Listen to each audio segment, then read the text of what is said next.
Bonjour. Bonjour, Jim. Bonjour, Pénélope. Alors, Jim, comment se précise cette rentrée? Oh, vous savez, c'est calme, hein. C'est très très calme. Hormis la sous-traitance programmée, l'externalisation de la maintenance à l'étranger, la fermeture d'escale, l'abandon de Coq-Avion au profit de Transavia, le licenciement de 45 jeunes salariés corses ainsi que de tous les agents Air France en Allemagne, je vous dis, c'est super calme, hein. Bon, bah ça va alors. Vous avez quand même oublié la baisse de nos acquis sociaux, le gel des salaires, avancement et indemnités, et en parallèle, il y a aussi les vacances en super GP de nos dirigeants et leur retraite dorée. Oh, vous chipotez pour si peu, Péné. Rien de bien alarmant dans tout ça, hein, à part peut-être l'augmentation de la productivité, le sous-effectif chronique, un plan de licenciement déguisé en PDV, une stratégie cynique pour nous transformer en salariés low cost, tout est tranquille, hein. En somme, rien qui pourrait inquiéter les salariés. Bah non, à part ces broutilles, je vois pas. À part peut-être...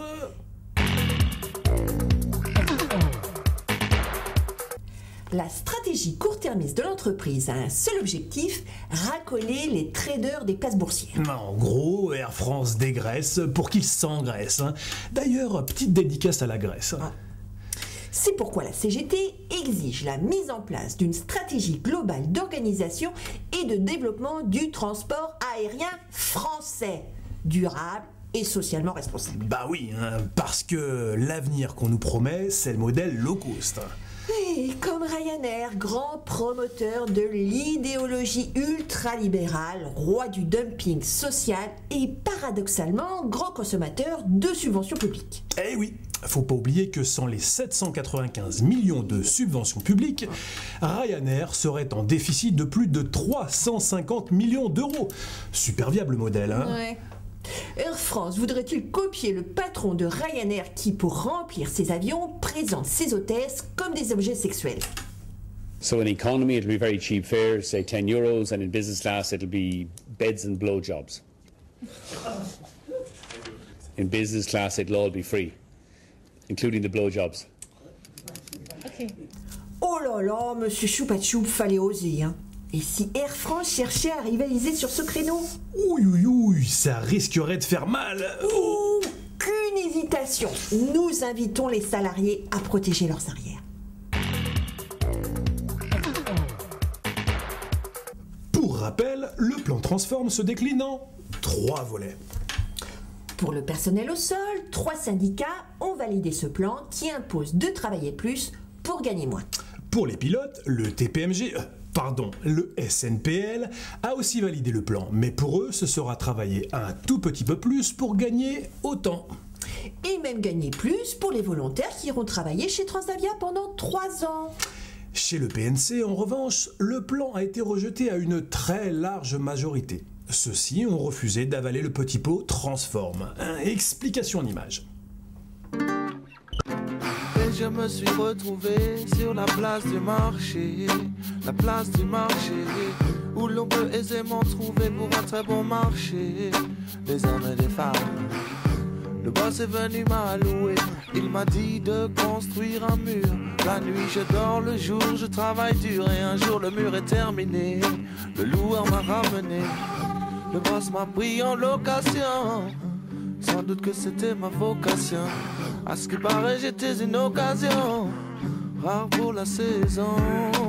Au regard des conditions de ma situation, j'ai émis des interrogations. Il m'a dit, y en a plein sur le marché qui rêvent de ta position et qui ne posent pas de questions. En résumé, pour le personnel sol et le PNC, c'est des nouilles encore. Et pour le PNT, des couilles en or. Et dire que notre PDG nous avait promis l'équité. Ah, sauf que le PNT est visiblement plus équitable que les autres, hein. Le plan Transform est déjà en application à Strasbourg, capitale européenne, faut-il le rappeler, hein. Air France veut fermer la ligne CDG Strasbourg. Pour se justifier, la compagnie affirme qu'elle perd plus de 100 000 passagers par an sur cette ligne.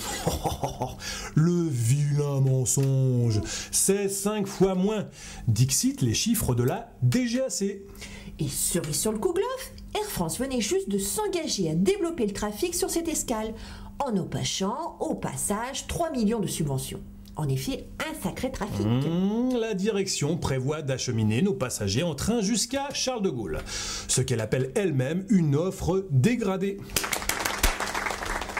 Air France veut donc s'imposer comme le leader du produit dégradé, en offrant un produit Air France sans personnel Air France et qui ne prévoit ni service commercial, ni prise en charge des UM et des passagers à mobilité réduite. Quant aux passagers qui prennent un vol long courrier à Roissy, leur acheminement relève plus du parcours du combattant avec, au programme, bagages sur les genoux dans le train et randonnée sportive à CDG pour prendre leur avion.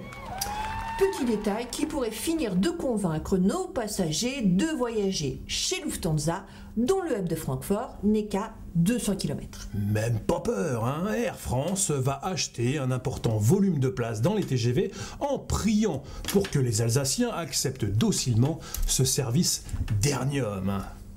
Les salariés de Strasbourg, qui avaient pourtant accepté depuis 5 ans 45% de productivité supplémentaire, une réduction des effectifs de 50%, générant 9 millions d'économies, sont au final trahis.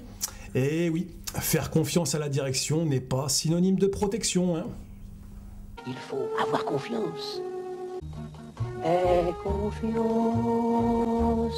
crois en moi, que je puisse veiller sur toi.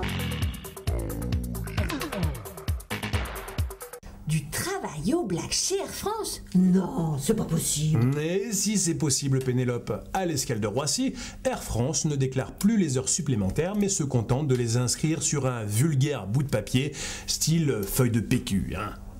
Du coup, les salariés en chient pour récupérer leurs heures sup. Cerise sur le tarmac, ces heures sup sont réalisées dans des services identifiés par la direction comme étant en sureffectif. Cherchez l'erreur, hein. Et oui, Jim, c'est ce qu'on appelle du gagnant-gagnant-perdant. La direction gagne en se débarrassant des CDD et des intérimaires, gagne aussi sur la non-imposition des heures supplémentaires. Mais au final, perd puisqu'elle vient de se faire gauler par l'inspection du travail, alertée par nos soins, hein. C'est bête, hein. Je sens qu'il va y avoir du sport dans les prochaines semaines. La direction est dans une forme olympique. Ah, ça sent la médaille d'or, Pénélope, hein. Allez, sur ce, on vous dit à la prochaine. Si on n'est pas viré.